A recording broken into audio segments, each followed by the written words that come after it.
Welcome. The topic we'll be discussing in this lecture is overview of ad hoc routing protocols, and also we'll be discussing a brief introduction to wireless sensor networks. So ad hoc networking has attracted a lot of research over the last few years, and this has led to the development of many new routing algorithms, and all these routing algorithms have uh, it has its own advantages and disadvantages. But broadly, these routing algorithms can be categorized under three headings. These are flat routing, hierarchical routing, and geographic position assisted routing. Okay? So the routing algorithms that are used with ad hoc routing networks can be classified under three categories. These are flat routing, hierarchical routing, and geographic position assisted routing. Okay, coming to flat ad hoc routing, with flat ad hoc routing, these protocols do not set up any hierarchical structure, like there is no cluster heads or there is no special node acting as a head or something like that. Every node will equally participate in routing. So the routing is flat and the addressing scheme is also flat. This category, again, it falls to two different subcategories. These are proactive routing algorithms and reactive routing algorithms. Basically, these proactive routing algorithms, they they include some routing table, and they keep updating the routing table, and they keep transmitting information about routing table. So such type of algorithms will be included in proactive protocols. They set up tables required for routing regardless of any traffic that would recur. Okay, so DSDV is one of the member of this. Here it is not included, but we have discussed direct destination sequence distance vector routing algorithm. So that is also a member of proactive routing, DSDV. Okay, because it maintains routing table, it used to transmit the state of the routing table always. Okay, right? So DSDV is a main member of this particular class, and many protocols belonging to this group are based on link state algorithm. Okay, so link state algorithms, they normally flood the information about neighbors periodically. In mobile ad hoc networks, this method actually exhibit several drawbacks, because in mobile ad hoc network, you cannot flood the network with the information about the neighbors even when there is no data communication, because then the network is not used efficiently, and also the battery of the devices will get discharged quickly. Okay, so uh, so so this is the drawback with this approach. Okay, so there are algorithms like Fisher state routing algorithm and fuzzy cited link state routing algorithm. So these algorithms were proposed to reduce the amount of updates that were done in the context of uh, updating the routing table. Okay, so these are some of the improved versions, which ensures that the routing updates were reduced. Okay, so this routing algorithm, what it does in the sense, routing entries corresponding to faraway destinations are propagated with low frequency, and the routing updates about the closer nodes are propagated frequently. Okay, so and so so they frequently share the information about the nearby destinations, but they share the information about the destination nodes less frequently. The result is that routing table reflect the proximity of node very precisely, while imprecise entries may exist for the nodes which are further away. Okay, so this is how this algorithm works. So other link state protocols that try to reduce the link state information. So link state information is about the routing information, or optimized link state routing protocol OLSR, and topology broadcast based on reverse path forwarding. Okay, so all these routing algorithms basically comes under flat routing algorithm, proactive routing algorithms under flat routing algorithm. The advantage of proactive routing algorithm is that they can give QoS guarantees related to connection setup, latency, and other time requirements. Okay, the propagation characteristics of a certain path between a sender and a receiver can also be known in advance. Okay, but the big disadvantage of this proactive protocol is that their overheads in lightly loaded network is high. Okay, even the network is loaded lightly, as we have discussed in DSDV.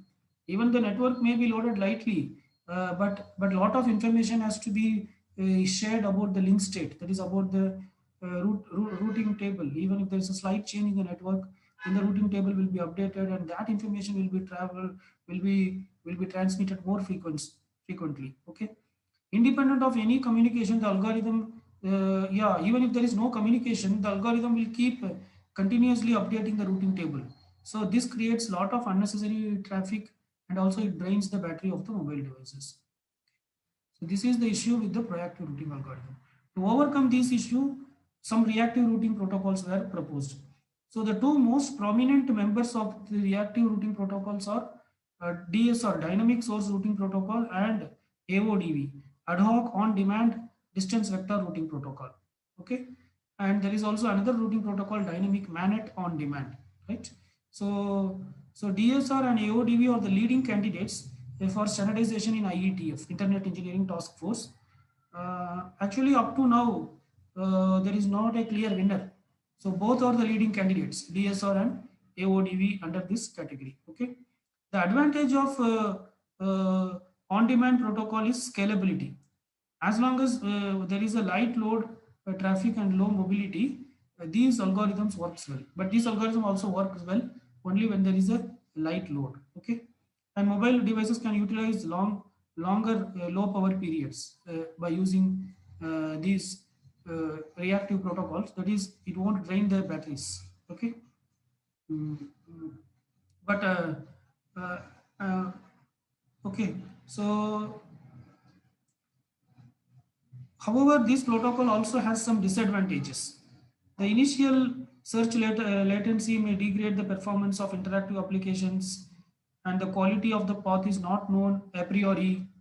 The quality of the path, whatever they are going to set up these reactive algorithms, will not be known earlier. Okay, uh, so that is one of the drawback of this particular technique, and also initial search latency may degrade the performance. So this is about the flat routing protocol. So under flat routing protocol, we have two categories, proactive and reactive. Under proactive, we have DSDV, but the drawback with DSDV is it periodically updates the link state information, that is about the routing table whenever there is a slight change in the network. So to reduce that, the other algorithms like fuzzy cited link state and fishy state routing were proposed. And to reduce the link state information further, the routing algorithms like OLSR and TB or PF were proposed. Okay. The advantage of proactive routing protocol is it can guarantee QoS parameters, and also it can advance itself well before the transmission itself. The delay characteristics, the propagation characteristics, the bandwidth, these things will be known. But the disadvantage is it keeps on updating the link state information continuously even when there is no traffic. So it creates unnecessary traffic, and also it drains the batteries. And the reactive protocols, the leading candidates are DSR and AODV. The advantage is scalability when there is light load and there is low mobility. The disadvantage is its initial search latency may degrade the performance, and the link quality or the path quality is not known a priori. So this is about the first category of ad hoc routing protocols. The second category is hierarchical routing algorithm, right? So in hierarchical routing algorithm, the hierarchical routing algorithm will be used when there are load is high, when the load is high. Okay, because algorithms such as DSDV, AODV, and DSR only work for smaller number of nodes and dependent heavily on mobility of nodes. That algorithm works they only on for smaller number of nodes. Okay, for larger network, so especially these routing algorithms will be used for larger networks. When the network is large, then we need this type of routing protocols like CGSR, HSR. Okay, CGSR stands for Clustered Head Gateway Switched Routing Algorithm. HSR stands for Hierarchical State Routing Algorithm, and LANMOR, which stands for Landmark Ad Hoc Routing Algorithm, and ZRP, which stands for a Zone Routing Algorithm. Here the set of nodes will form a cluster, and there will be a cluster head, and group of cluster may form supercluster. Okay, and there may be a base station which controls multiple clusters. So that type of hierarchy exists in this type of routing algorithms. So you can see the right side diagram. Here you can see there is a group of nodes, they form a cluster, and in every cluster there is a cluster head. Here this is the cluster, here this is the cluster head, and here this is the cluster head, and here this is the cluster head, and a group of clusters may form super clusters, and all these clusters may communicate to a base station to connect with the internet. So in this way, this hierarchical routing protocol works. Okay. Similarly, the next type of routing algorithm is geographic position assisted routing algorithm. So here the routing will be done based on the geographic position of the nodes. Okay, this improve the overall performance of the routing if geographic proximity is known. Okay, so geographic proximity also means radio proximity. Geographic proximity also means radio proximity. So one way to get the geographic information is by using GPS, global position system. So these are some of the routing protocols which comes under geographic position assisted algorithm. DREAM, distance assistant effective algorithm for mobility. Geocast, geographic addressing and routing. So geocast allows message to be sent to all nodes in a specific region, and this is done using address based on geographic information instead of logical numbers. Okay, uh, right. Similarly, there is another algorithm called greedy perimeter stateless routing. So this uses only the location information of neighbors that are exchanged via periodic beacon messages or via piggypacking in packets. Okay. Mm. So these are some of the routing algorithms which works based on the geographic positions. These are the broad overview about the ad hoc routing protocols. So we have discussed ad hoc routing protocols under three categories. They are hierarchical ad hoc routing, geographic position based they are first is a flat ad hoc routing, then hierarchical ad hoc routing, then geographical position assisted ad hoc routing. Right. The next topic that we'll be discussing is uh, so in geographic position ad hoc routing, we also have one more routing, that is location aided routing. Okay, location aided routing is also a geographic assisted routing algorithm. This is similar to DSR, dynamic source routing, but it limits to a but it limits route discovery to certain geographic region. But it limits route discovery to a particular geographic region, and it based on the geographic information. Okay, fine. Now let us move on to the next topic, which is a brief overview about wireless sensor networks. Okay. See, wireless sensor networks or typically wireless sensor networks consist of sensor nodes. Sensor nodes. These sensor nodes can sense vital parameters of environment like temperature, heat, pressure, air quality, like different parameters they can sense. They sense this information and they communicate this information to the nearest sink or through the gateway node. Okay. And from the gateway node, the information may be disseminated to other places. And sometimes these nodes were generally used to sense the environment, and if any of the parameter exceeds certain threshold limit, they may create some alarms. For example, these sensor nodes may be deployed with fire sensors, and if they detect some fire, that is, if the heat parameter exceeded a certain limit, then it may give a fire alarm. Okay, or it may be used to sense whether it may be used in a what you call in a smart home kind of environment, whether the lights or fans are on when the person is not there, then it may be automatically switched off. Okay, or it may be used to track the movement of people in a particular area.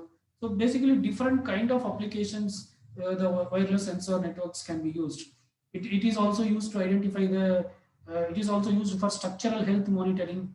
These sensor nodes can be embedded into big blocks like buildings or bridges, okay, I mean flyovers, and and this will be embedded inside the concrete itself, and it will calculate and it will keep sensing the vital parameters about the particular wall, or about the particular building, or about the particular uh, bridge, or whatever it may be. And this information it will be communicating to the nearest sink or the server, and in the server it will be calculated like whether the health of the structure is okay or not. If it is not okay, immediately an alarm can be created. Okay, so it can be, so forest fire surveillance is one of the application, structural health monitoring is one of the application. uh, okay, so like that there are plenty of applications for wireless sensor networks, right? uh, it can be used for flood detection, okay, water quality monitoring. If the water is increasing beyond a certain level in the dam or in the river, or some places, then you can create an alarm to indicate there is a flood. And also it can be used to sense the quality of the water. You can set some parameter for the quality. If the quality decreases beyond a certain level, then you can create an alarm that the quality of the water is poor. Okay. So so the so basically the applications of wireless sensor networks are countless, and this is how it works. These are sensor nodes, and these are battery powered, and these sensor nodes has less. They have some computational ability. They have some memory, and also they have battery power. They are battery powered, but they can perform some minimum computations. Okay, it is not a, they do have a processor or a controlling element, but it is not as powerful as a normal computer. Okay, so they can perform some minimal computations, and also they have some minimum storage, and also these are battery powered devices. And generally wireless sensor networks are used in remote location for like forest fire surveillance, or monitoring the health of a machine. Say there may be a machine, huge machine, and some parts of the machine may not be reachable by human, so there these sensors can be dropped. So it will monitor the functionality of the machine, and it will send the data. Based on that, whether the machine is in the good condition or not, it can be identified. It also used for many military applications. Okay, whether any what you call hostile person or the opponent person is coming into our boundary or not, to identify that also wireless sensor networks are used. Okay, so basically, wireless sensor networks will be used in such applications where human reachability is tough. That is, humans cannot go there. So these sensor nodes will be just dropped from the helicopter or from the flights, and they will auto configure itself, and they will form a network. They will form a network, and generally they will communicate among themselves, and that information will be sent to the sink. So these nodes, batteries cannot be replaced in these nodes. When any sensor node fails, no, then again new sensors should be dropped in that particular place. Okay, so this is the brief overview about wireless sensor networks, right? So this is so that's it about this particular chapter, which is mobile mobile uh, IP or mobile network layer. So what we have discussed in the sense we have we have discussed the goals of why a different IP protocol is required. A different IP protocol is required for wireless networks. Why can't we use the existing IP protocol that is used in the wired network? What is the drawback in using that? Right? And what are the requirements of this new protocol that we have discussed? And then we have discussed IP packet delivery, agent discovery, registration, tunneling, reverse tunneling, and also we have discussed the concept of DHCP, dynamic host configuration packet, how dynamic host configuration packet can be used in wireless networks for providing the COA, care of address for a mobile node. Okay, and then we have discussed about ad hoc routing, how ad hoc routing differs from cellular communications, and and what are the challenges in ad hoc routing.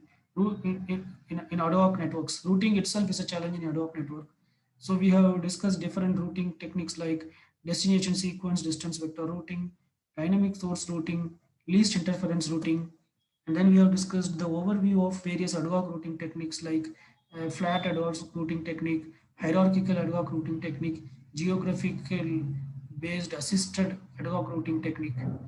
And finally, we have discussed the overview of WSN, wireless sensor networks, right? So that's it about this particular topic, and that's it about this particular session, that is mobile network layer, right? So thank you.